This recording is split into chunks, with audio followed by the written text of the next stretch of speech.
Howdy, all of you delicious people. I'm here today to review What Dreams May Come. So, this is a film that is to depict the afterlife. And so that's kind of the visually interesting angle. We have a character named Chris who's played by Robin Williams, who is to fall in love with a girl named Annie at the very beginning of this film, literally bumping into one another.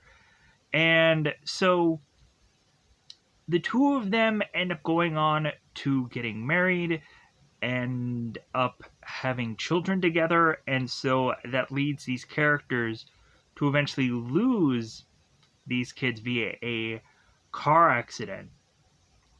So, right after that, it seems we are to also have Robin's character Chris, who is to be lost the same way. And so we even have at one point where Annie is to go on and say it's like, well, yeah, like with all of my family to have been lost via car accidents, it makes you want to go on and buy a bike. So we have Chris who goes on to try and be with his wife in the afterlife, then realizes that at some point he needs to go on to heaven. And so Chris is to find out that his heaven, after all, is to be the painting of which that his wife was to have made. And so we have Chris who goes on to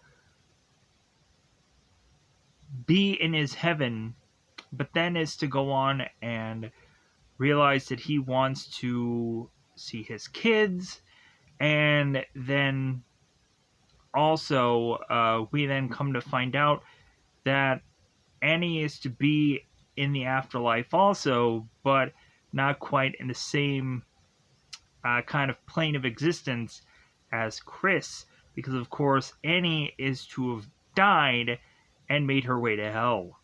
So Chris has to come up with some way to save Annie in the nick of time and convince her to come with him.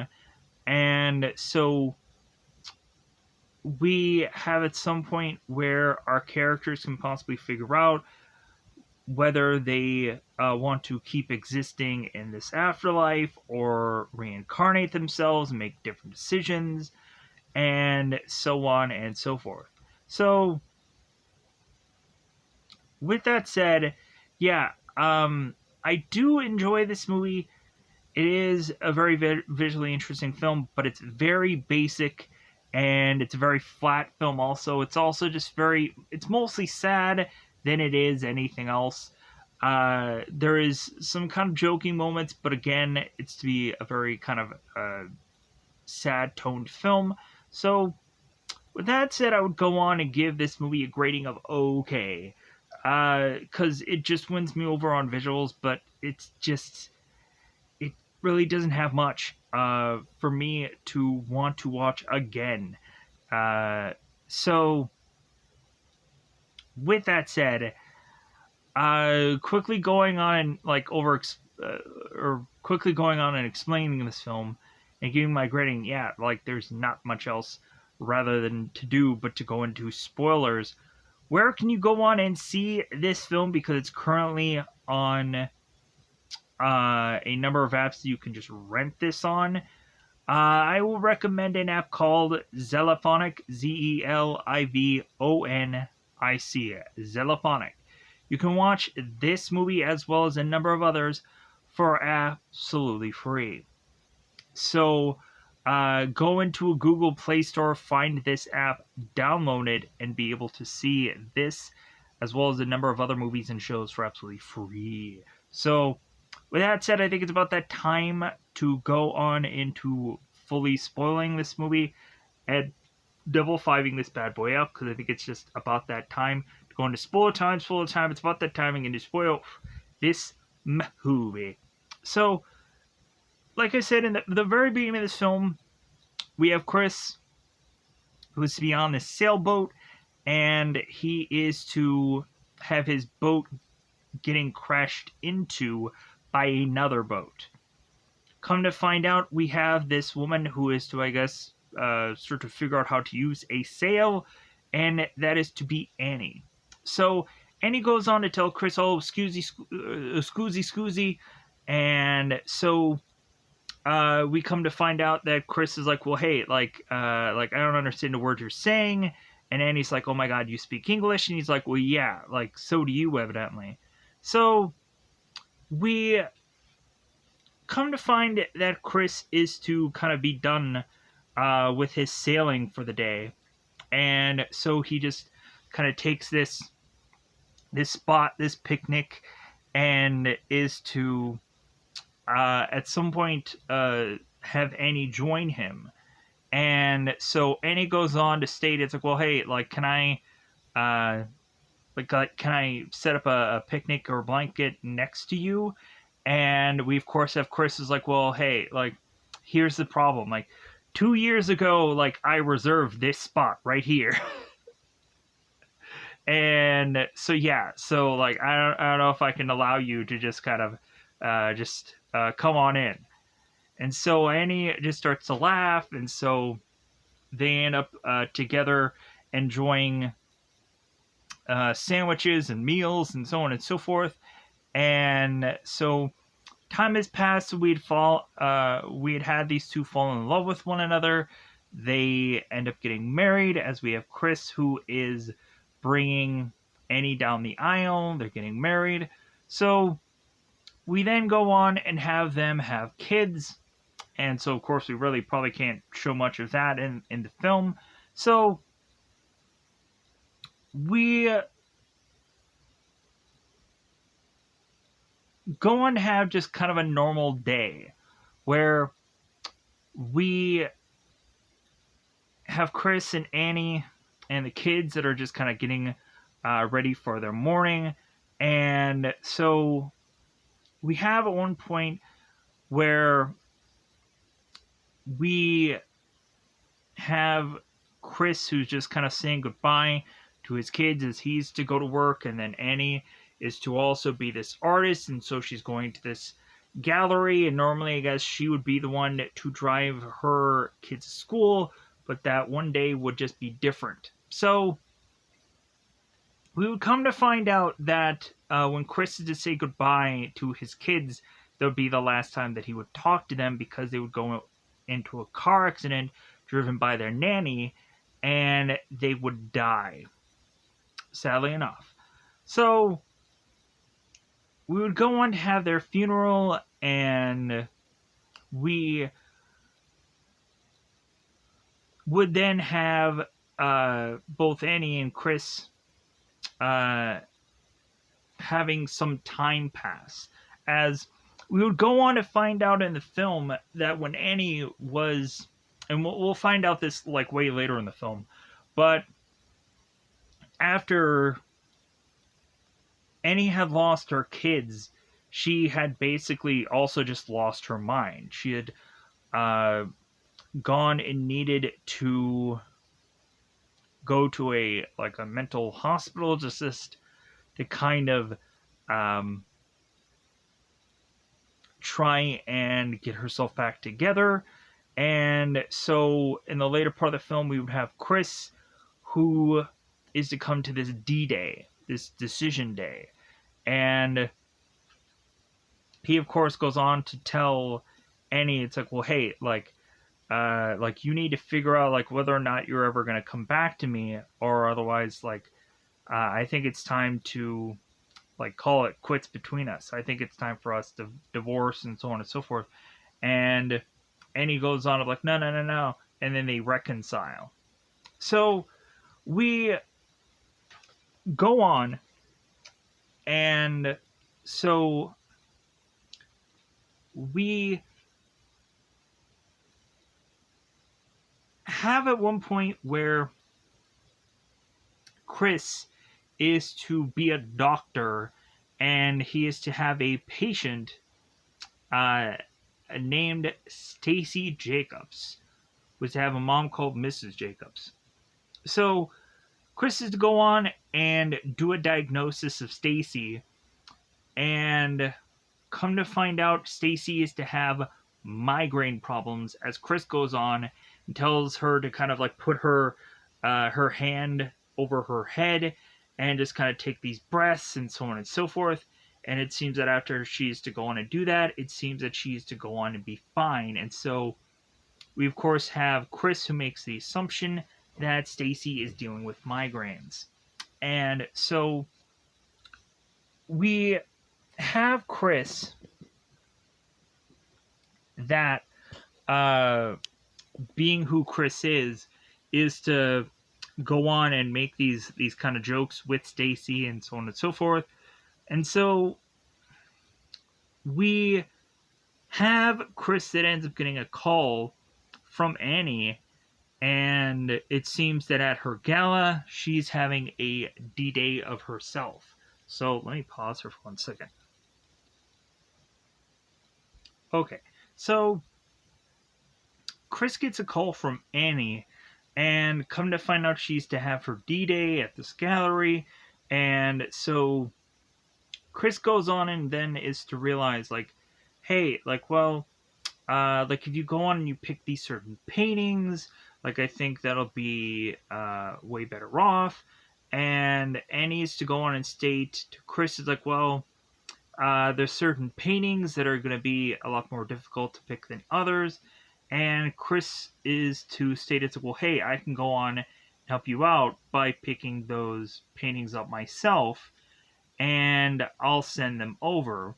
And we also have Chris to kind of joke around with Annie about like having certain pictures of her own being put out into the gala, and Annie just kind of laughs about that.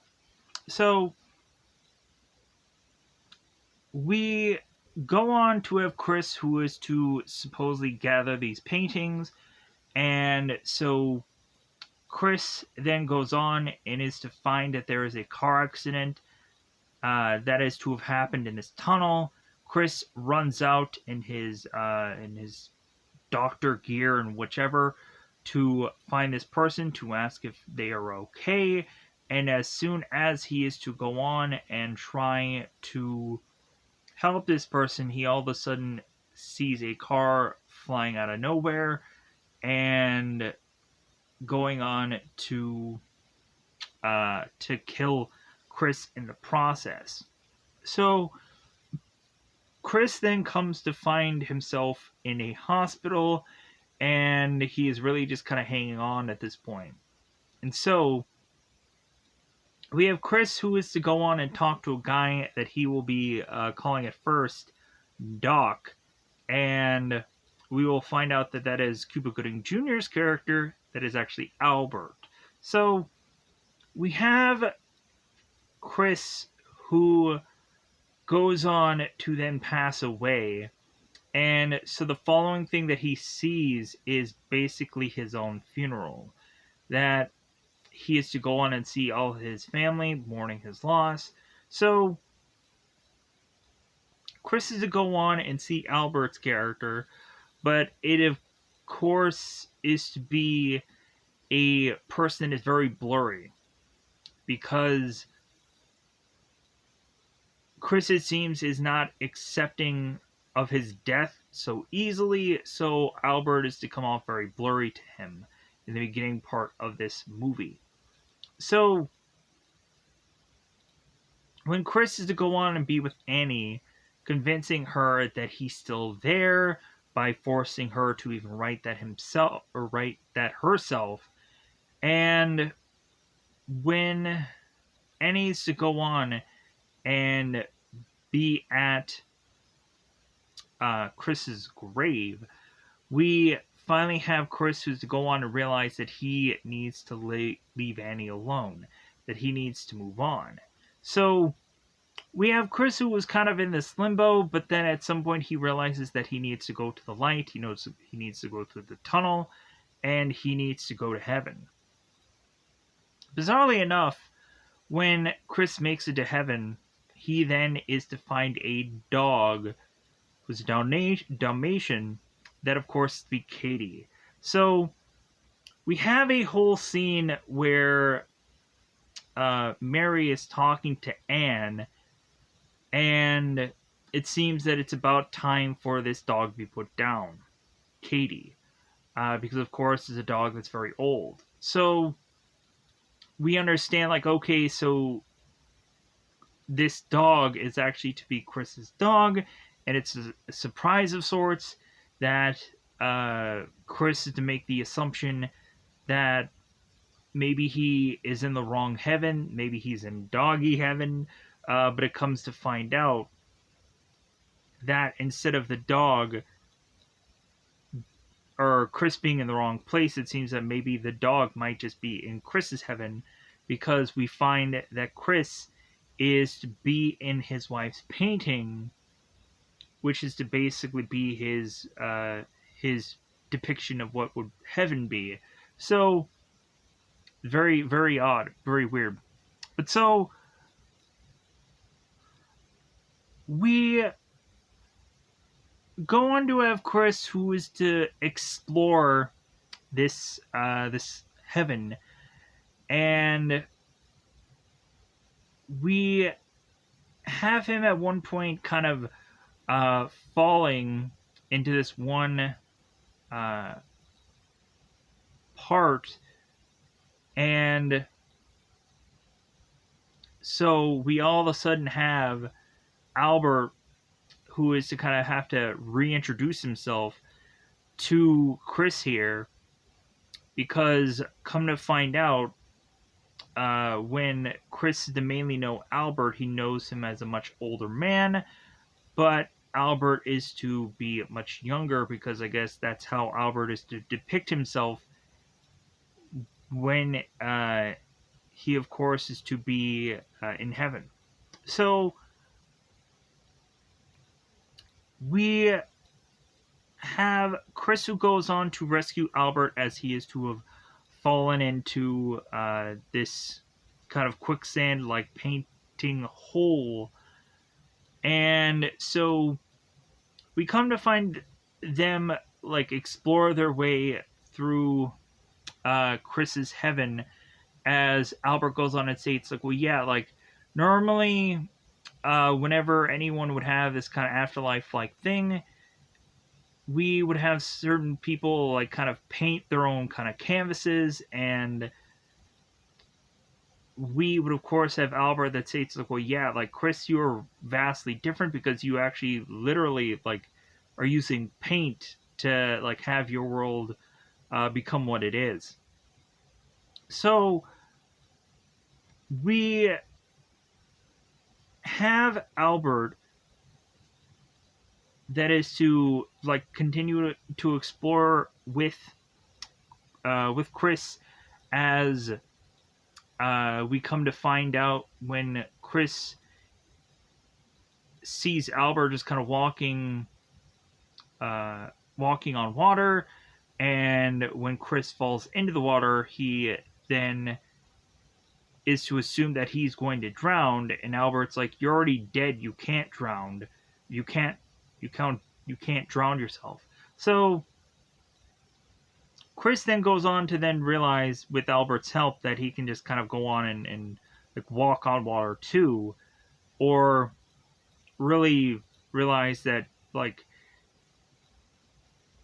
all of this isn't really like real, or all this could be like drastically different than anything else, because it's the afterlife. So we have at one point where Chris to notice a bird, and so Chris is to make that bird fly, and is to even go on and change the color of the bird, because even though Chris is to have these like certain these certain set of things, it's all just his own world, and he can make it up to be whatever he wants it to be.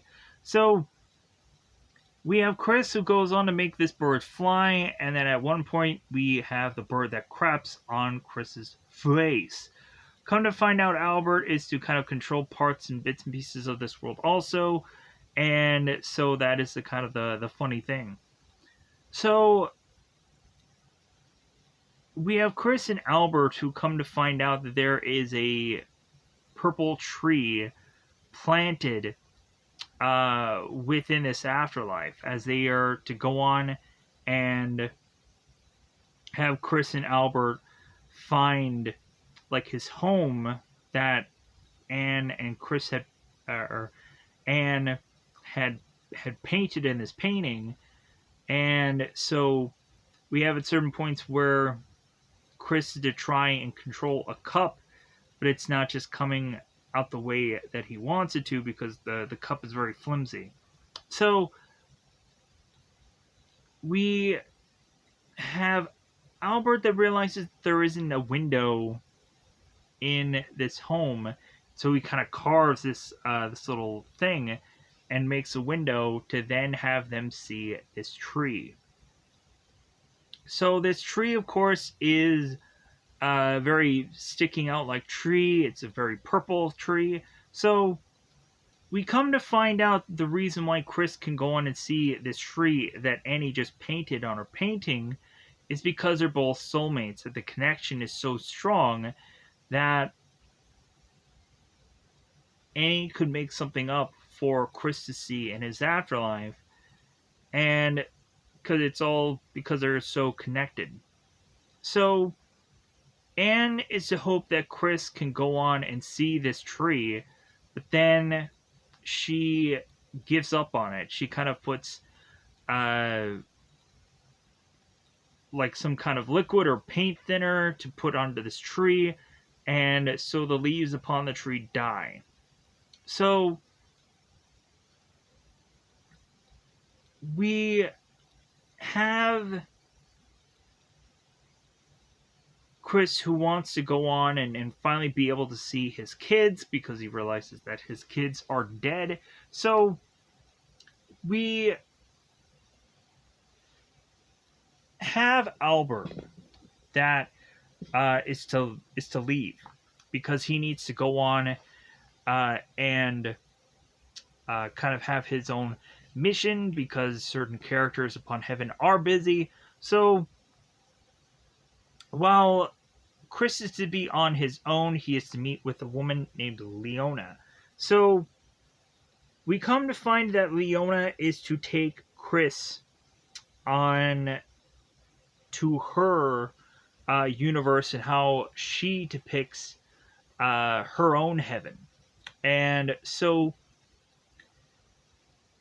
Chris, the further and further he comes to talk to Leona, he comes to find out that Leona is to actually be someone that is very familiar to him.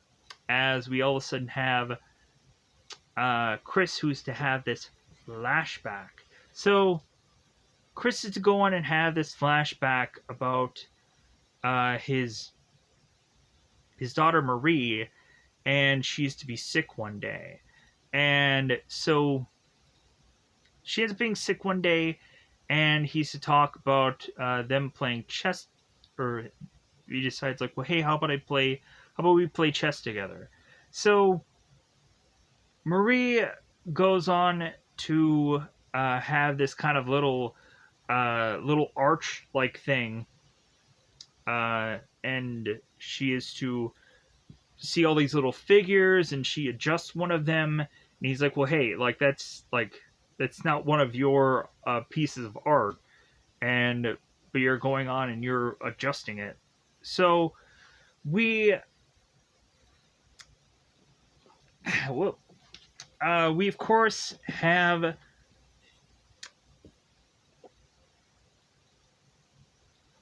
Chris, who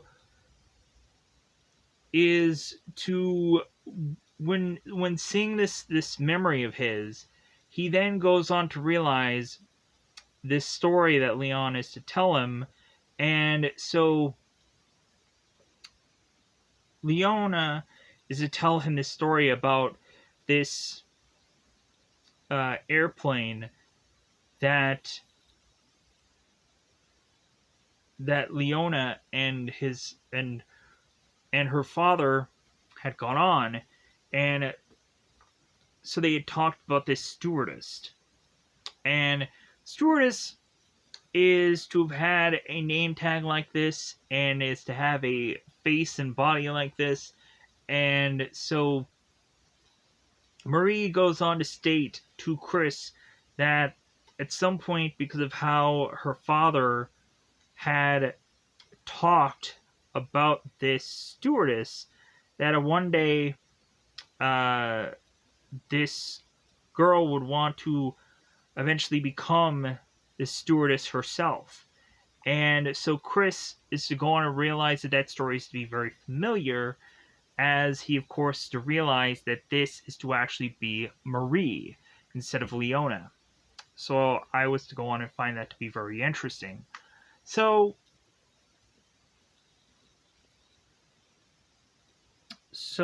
after Chris going on to find out that Leona is Marie, he then goes and re-meets up again with Albert, to then have Albert telling Chris, or breaking it to him, that Annie is dead. And so Chris naturally going to assume that it's like, oh, okay, well, I've already met one of my kids, so I should just go on and meet my wife now. Where is she? Come to find out, Annie had gone on to kill herself, and so we then realize that that Albert is going to tell us, or who we assume is Albert, is to tell us that Annie is to now be in hell. So we immediately have Chris is like, well, like, I'm going to go on and change all that. So Chris wants Albert to go on and take him to whoever he needs to find his wife in hell. So Albert goes on to take Chris to this location where they are to, of course, meet this guy known as the Tracker in this film. So we have Chris, who is at some points in this film going to go on and learn to run really fast, or is to go on to be able to even fly. And so we just find out that in heaven, like, there is no limits. Even at some point, we have characters who are to know where they're wanting to go, and so they just appear there, or they kind of teleport there because it's heaven. So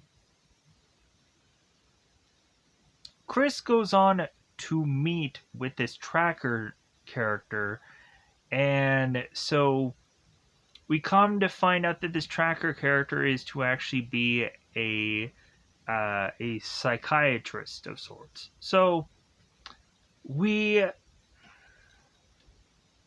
go on to have this character taking Chris into hell, and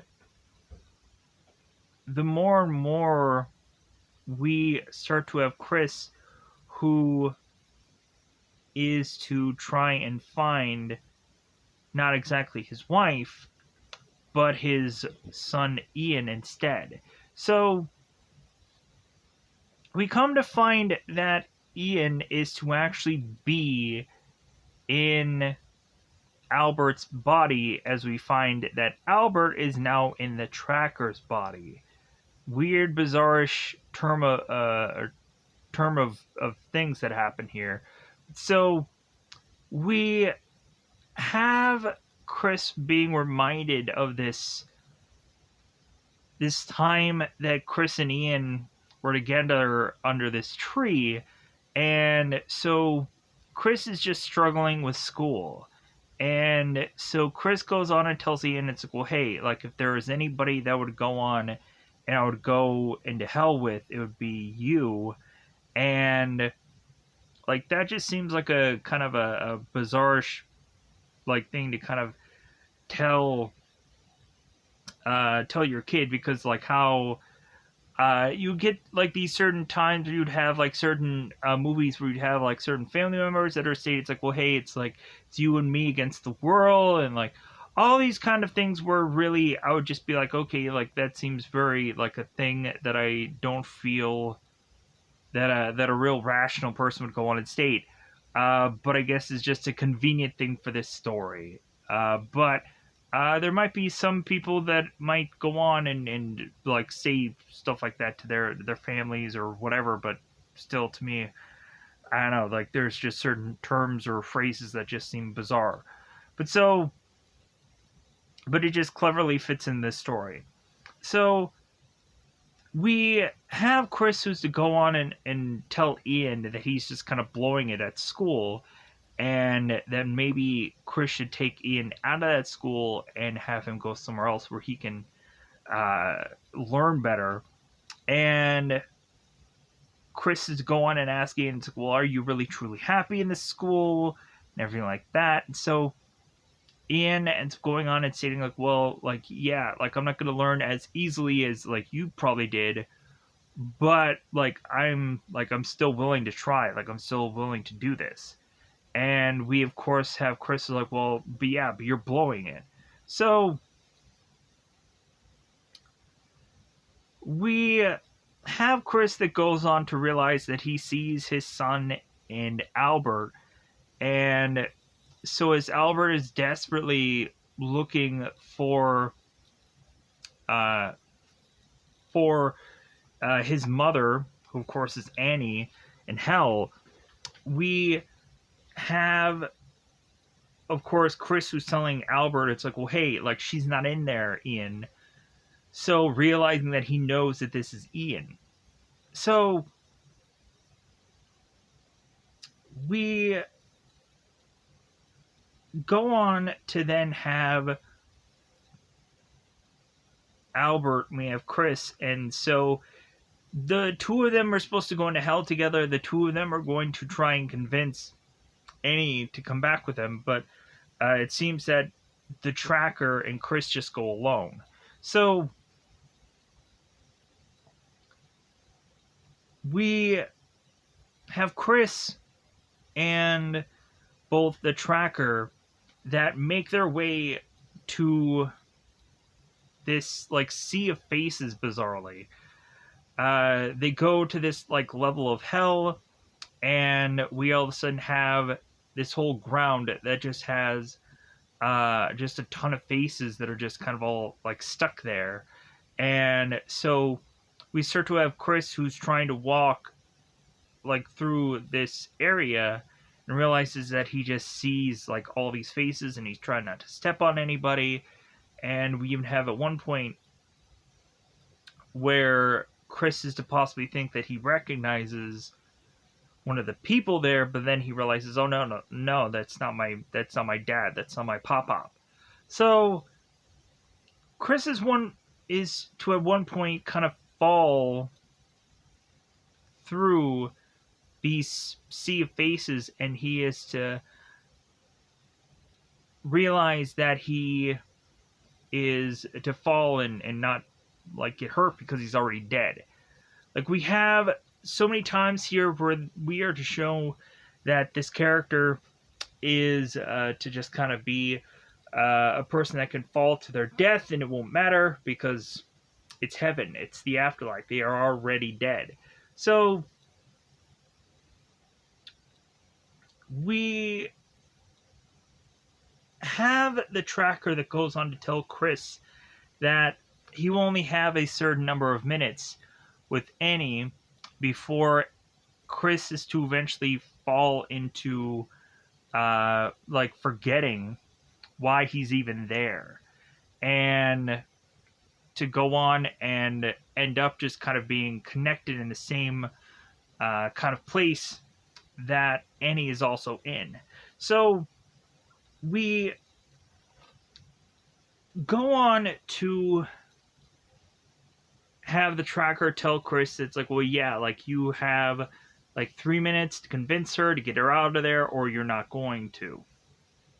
So Chris goes on and is to make his way in to talk to Annie, and he goes on to tell her that he's like, oh yeah, like I moved in the neighbor's house, and so he starts talking to Annie and is to kind of remind her of her own life by explaining his own.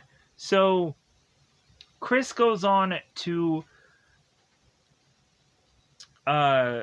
talk about how he had lost his kids and how he had died also, and so he goes on to explain that at a certain point his wife had gone into this mental hospital, and that at one point that their relationship was going to fall apart, but they ended up reconciling, as Chris was to go on and explain to Annie that he was trying to be strong, but really what he ended up doing was just kind of hiding. So, realizing that instead of trying to be strong, that he should have tried to join her, and all these kind of things that we'll kind of hear just repeatedly right around this moment here. So, when Chris is to continue to tell like his story to Annie, and realizing that it's very similar, it's very familiar, because when Annie is to kind of look at Chris, she doesn't immediately see her husband. She just sees some guy that's talking to her there. We even have a moment where Annie is to be afraid because she is to see the spider crawling up on her. Chris is to take the spider, chuck it away, and so when Annie is to try to convince Chris to leave, and Annie is to realize that Chris is going to stay because he's like, no, like maybe there might be some other problem that might arise. Maybe I just need to go on and just be here for that problem. So Chris continues to talk, and so Chris ends up getting so far in that his time is almost up. So Chris goes out there, re-meets up with the tracker, and he realizes like, well, yeah, like I almost lost it. Like I almost took it to the edge. And so we finally have Chris who tells the tracker, it's like, well, tell my kids I love them, but yeah, like I'm gonna go on and stay here and give up heaven to be with my wife. And so Chris goes on to make his way back to Annie, and is to kind of close the doors and just be like, okay, like I'm getting ready this time to like say everything that I can possibly go on and say to get this girl to come back with me even further than what I already did. So Chris goes on to talk to Annie and is going to tell her like everything that he's always ever wanted to tell her, because he realizes that there's only going to be so much time really left to go on and state this. So everything that Chris is to finally go on and state to Annie, and apologizing to her and all of these things and so on and so forth. And after he finally has that talk, we then have Chris who is to talk about how cold it is, and like he starts forgetting who he is. And so we finally have Annie who is to realize who she is and who Chris is. And so Annie is to realize, no, like don't give up. Like, hey, like I'm here. And so we finally have both Chris and Annie, and they make their way back to heaven, and like everything is all and well and good in the world. And so we come to find that